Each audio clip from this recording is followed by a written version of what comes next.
Hello viewers, సింపుల్గా టేస్టీగా కొబ్బరి పాలన్నం ఎలా తయారు చేసుకోవాలో మనం ఈ వీడియోలో చూసేద్దాం. ముందుగా స్టవ్ పైన ఒక ప్యాన్ పెట్టుకొని దానిలో ఆయిల్ వేసుకొని బిర్యానీకి ఏ దినుసులు అయితే వాడతామో అవన్నీ వేసుకొని వాటిని తోరగా ఫ్రై చేసుకోవాలి. ఇవి తోరగా ఫ్రై అయ్యాక కొంచెం జీడిపప్పు అలాగే చీరికలుగా కోసుకున్న పచ్చిమిర్చి వేసుకొని వాటిని కూడా ఫ్రై చేసుకోవాలి. ఇలా ఫ్రై అయ్యాక చిన్నగా చాప్ చేసుకున్న అల్లం ముక్కలు, క్యారెట్ ముక్కలు, బంగాళదుంప ముక్కలు, మీకు ఏ వెజ్జీస్ ఇష్టమైతే అవన్నీ వేసుకోవచ్చు.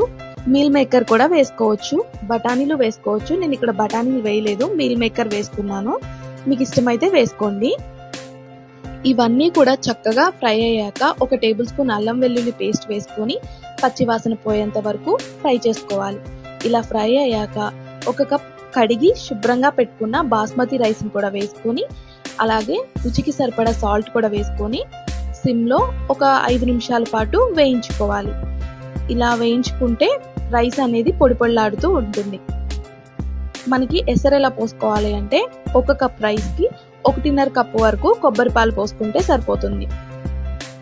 ఇలా కొబ్బరి పాలు పోసాక మూత పెట్టేసుకొని 10 నుంచి 20 నిమిషాల పాటు సిమ్లో కలుపుకుంటూ ఉంచుకుంటే కొబ్బరి పాలన్నం రెడీ అయిపోతుందండి. చాలా యమ్మీగా ఉంటుంది. ఇంకెందుకు మరి లేటు, మీరు కూడా ట్రై చేసి ఎలా ఉందో నాకు కామెంట్స్లో చెప్పేయండి.